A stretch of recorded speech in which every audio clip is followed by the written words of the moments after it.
एसएलएनडि मानो लाफादों होननानै जोंनि थाफानाय जोंनि खौसेथिया प्रमद बर'नि इन्टारेस्टआव नङा नाब्लानि इन्टारेस्टआव नङा बिरेन बर'नि इन्टारेस्टआव नङा सोमखोर बिथांनि इन्टारेस्टआव जोंनि जि खौसेथि बे खौसेथिया बर'लेण्डनि थाखायसो खौसे प्राइम मिनिस्टारा बुंबाबो चिफ मिनिस्टारा बुंबाबो बिथांखौ हगारदो होनना बुंबाबो कर्टआ बेखौ मानिना बेनिखायनो गिबियावनो गासैबो मेलेमजिबि सुबुंफोरखौ आं खुलुमहरनाय जाबाय दा समनि जोंनि ओनसोलनि जोंनि हारिनि माखासे थासारि जायफोर थासारिनि 90% थासारियानो पलिटिकेलजों रिलेटेड जानाय थासारिफोर दा बे बिथिंनि बेलायाव दिनैनि स्टेजआव जोंनि हारिनि गेजेराव बेफोरबायदिबो सुबुं दं नामा जेरावनोखि मानगोनां रन्जन दैमारि सारखौ उदां अख्राङाव फैजानो लुबैया ना बा उदां फोथाराव फैजानो लुबैया बेफोरबायदि सुबुंबो दं नामा जोंनि हारिनि गेजेराव दा दिनैनि बे स्टेजआव मानगोनां रन्जन दैमारि सारनि जाबायदि सिचुएशन जाबायदि हालोदाव मानगोनां रन्जन दैमारिया दिनैयो जोंनि हारिनि थाखाय जोबथेसालियाव थानांगौ जानानै फैबाय एसेबां बोसोर सम ना दा बेनि आन्दोनि गासैबो सावगारिया पलिटिकेलजों लोब्बा गोनां गोजा नाथाय बैफोर माखासे सिचुएशन थासारिफोरखौ रिलेटेड खालामनानै जोंनि गेजेराव बायदिसिना थासारिनि समाव पलिटिकेलि स्पिच लाखिजाथावा दा बैफोर माखासे बाथ्राखौ बै जोंनि हारिनि जेसेबांखिनि लिडारफोर दङ पलिटिकेल लिडारफोर दङ बैफोर लिडारफोरा एक्चुअली बुजिनो हानाय गोहो थानांगौमोन बेराफारसेथिं दिनैयो बिटिआर एकर्डनि उनावहाय मानगोनां प्रमद बर' बिथाङा जोंनि बिटिसिनि सीएम जानानै दं आरो बिथांनि गभर्नमेन्ट सालायनाया दिनै 4 इयार्स कमप्लिट जालांबाय 5 इयार्स कमप्लिट जानो थांगासिनो दङ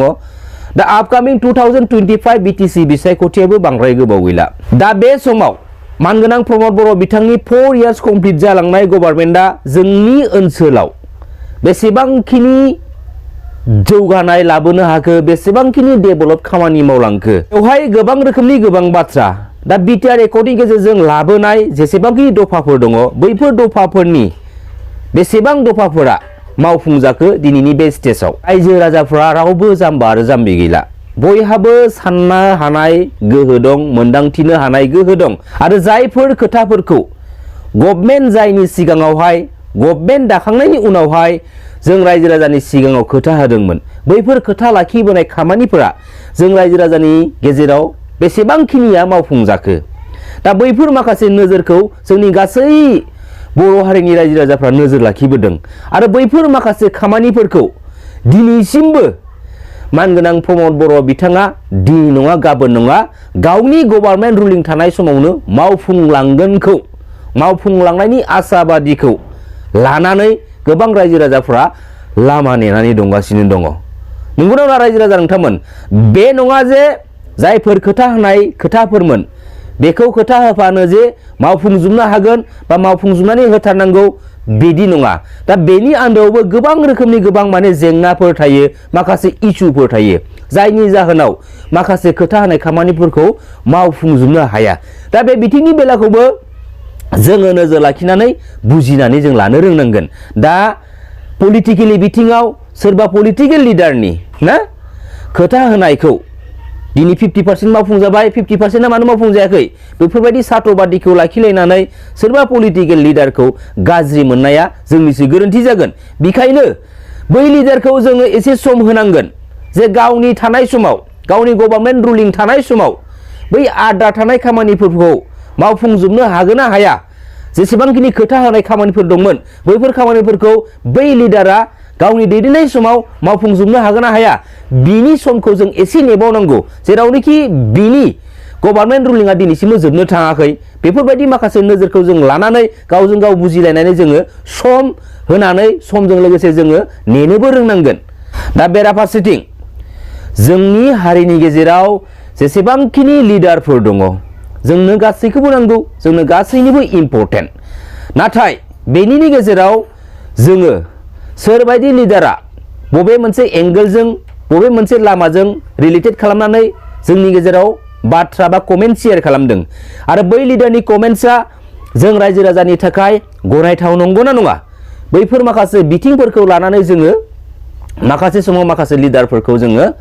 सोंखारिनांगौ गोनां जायो सोंथि सोंनांगौ गोनां जानानै फैयो हारिनि थाखाय नांबोनाय आफादफोर दङ बैफोर आफादफोरनि गेजेराव मेजरलि NDAB BLT ना बा जेसेबांखिनि माहारियारि आफादफोर दङ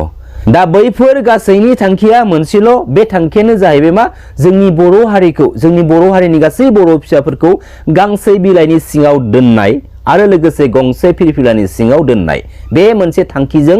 जोंनि गोबां रोखोमनि गोबां माहारियारि आफाद आरो गोबां रोखोमनि गोबां आफादफोरा दिनै हारिनि थाखाय नांबोबाय नाथाय जेसेबांखिनि आफादफोरनि नांबोनाय ना मोनसे स्टेजाव दिनै साक्सेसफुल जाहैदिया नाथाय हारिनि थाखाय नांनानै जोङो गोबां सात जाला सहायबोबाय गोबां बर' बिमा माहारि जिनाहारि जालांबाय गोबां बर' फिसाफोरा बे सोमावसारनायावनो जिउ गारनांबाय नाथाय जोंनि सोमावसारनायनि थांखिया जाय सिमां आलादा रायजो बड'लेण्डनि सिमां ना बेयो दिनै लाथिख' जाबाय दिनै साक्सेसफुल जादिया दा बे साक्सेसफुल जायै हाबाफारिखौ फैबाय थानाय समाव जोंनि गेजेराव जों बुहुमाव थानाय जेसेबांखिनि बर' फिसाफोर दङ जों खौसे जालायनानै बे आद्रा थानाय जोंनि सिमां जा आलादा रायजो बड'लेण्ड सोरजिनायनि सिमांमोन जों बेखौ बबेबा मोनसे समाव जोङो जाफुंहैनो हागोन नामायाव जों थानो हानाय नङा दा समाव जों जाफुंहोथारनांगोन नङाब्ला बे आलादा रायजो बड'लेण्ड सोरजिनायनि मुङाव जायफोर जोंनि हारिनि जोहोलाव आरो जोहोलावजोफोरा गावसोरनि बेसेन गोसा जिउखौ बावसोमलांबाय बैसोरो गोजोन मोनगोन ना बैसोरनि जिउमाया गोजोन मोनगोन ना जोंनि थांखिखौ सा ससेयाव जों जुदि थुंगे होयोब्ला मालाबाबो गोजोन जानाय नङा बेखायनो जोङो जेरैखि जाया बे लामाजों नङा जोंनि थांखिखौ दिनै नङा गाबोन नङा जोङो जाफुंसार खालामहोनांगोन फैबाय थानाय समाव जोंनि हारिनि माहारियारि आफादनि बिबानगिरिफोरा पलिटिकेल फिल्डआव थानानै हारिनि थाखाय खामानि मावलांनो ना माहारियारि आफादाव थानानै हारिनि खामानि मावलांनो बे बाथ्रानि सायाव डिसिसन लानानै नोंथांमोना स्टेन्ड जाब्लानो जाबाय फारनै आथिंखौ ओजों फारसे गसंनानै खामानि मावलांनो दासान मिथिबाय नङाब्ला गेजेरनिफ्राय ओरै थुब्ला गावस्रागोन दिनै गावस्रायाबाबो सानसे समाव गावस्रागोन बेखौ खिन्थु गोसोआव लाखिखा खुगायावल' समाज फोसाबनायनि बाथ्रा खुगायावल' बर'फोर खौसे जाहोनायनि बाथ्रा दा खुगायाव बुङो जौ जुवाखौ बन्द खालाम नाथाय बिनो आरो बैसोरनो आन्दैयै थांनानै बै जौ जुवा होग्राफोरनिफ्राय रां लाना फैनाय बैसोरखौ आन्दै थुलुंगा होनाय ना गोबां रोखोमनि गोबां बाथ्रा नंगौना नङा रायजो राजा नोंथांमोन दा अब्ला